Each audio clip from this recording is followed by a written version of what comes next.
Sveiki sugrįžę. Čia Gintaras Akulevičius, The Linguist Institute atstovas Lietuvoje. Antroji diena, 4 žingsnis. Dabar mums reikia susirasti sekančią pamoką, ją atsispausdinti, perklausyti, perskaityti ir užlinkinti. Tai yra sužymėti nežinomus žodžius. Dabar mes esame pirmoje pamokoje ir aš jums parodysiu, kaip galima atsidaryti sekančią pamoką iš šito lango. Vieną būdą mes jau žinome, tai yra nukeliauti į mano pamokos. Gal pasikartokim. Štai mes esame skyriuje mano pamokos ir čia mes galime matyti visas tas pamokas, kurias mes jau esame įsikėlę. Paspaudę ant nuorodos English Link Greetings and Goodbyes Part 2 mes pakliūsime į antrą pamoką. Spaudžiame ir mes jau čia. Šita pamokėlė yra labai trumpa, todėl šiandieną mes išeisime 2. Primenu, kad pamoką mums reikia pirmiausia atsispausdinti, paskui reikia atsisiųsti į savo kompiuterį, tada garso failą reikia įsikelti į savo iPod ar kitą MP3 grotuvą, po to šį tekstą reikia perklausyti ir perskaityti. Ir vieną kartą perklausę ir perskaitę tekstą, klausome ir skaitome dar kartą ir tada jau pasižymime visus naujus žodžius. Šiandien mes žymėsime naujus žodžius kitų būdų. Ateityje jūs galėsite rinktis, kuris būdas jums labiau prie širdies ir tuo būdu naudotis. Dabar išjungsime informacinį langą esantį dešinėje pusėje. Ir pradėsime žymėti naujus žodžius.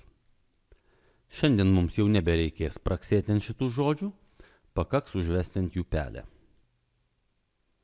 Ir mes jau pamatysime reikšmę. Pasirenkame.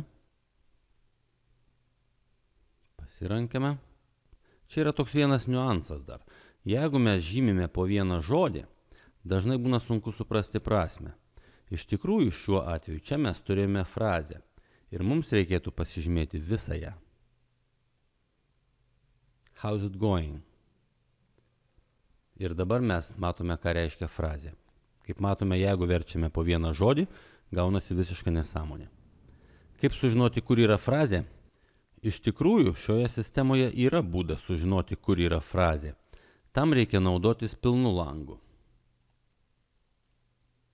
Ir tuomet, kai mes pasižymime vieną žodį, matome, kad čia yra susijusios frazės. Todėl dabar mes vėl pasižymėsime visą frazę.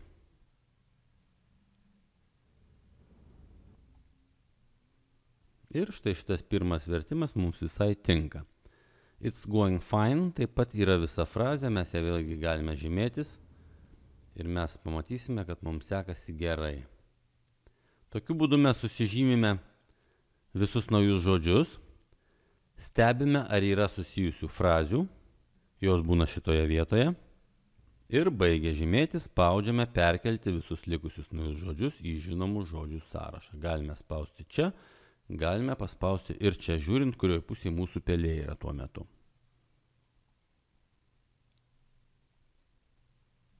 Pasižymime, kiek kartų klausėme, kiek kartų perskaitėme ir galime judėti prie sekančios pamokos. Sekančią pamoką galima surasti ir neišeinant iš šio puslapio. Nukeliavę į apačią pamatysime skyrelį kas toliau ir čia yra atidaryti sekančią pamoką kurse. Spaudžiame šią nuorodą ir štai mes jau 3 pamokoje. Viršuje galite stebėti, kaip auga jūsų žinomų žodžių sąrašas. Visi tie žodžiai, kurių jūs neužlinkinote, yra laikomi žinomais ir sistema jums juos skaičiuoja.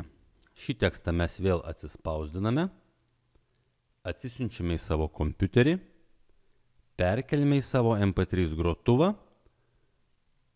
toliau klausome, skaitome ir žymime. Kai baigsime žymėti ir visus likusius žodžius perkelsime į žinomų žodžių sąrašą, tuomet mes pažymėsime, kiek kartų klausėme, kiek kartų skaitėme ir mūsų šios dienos darbas bus baigtas. Čia buvo Gintaras Akulevičius, The Linguist Institute atstovas Lietuvoje. Ir tai buvo 7 dienų anglų kalbos kursas pradedantiesiems, pirmieji žingsniai. 2 diena. Ačiū, kad žiūrėjote ir iki rytojaus.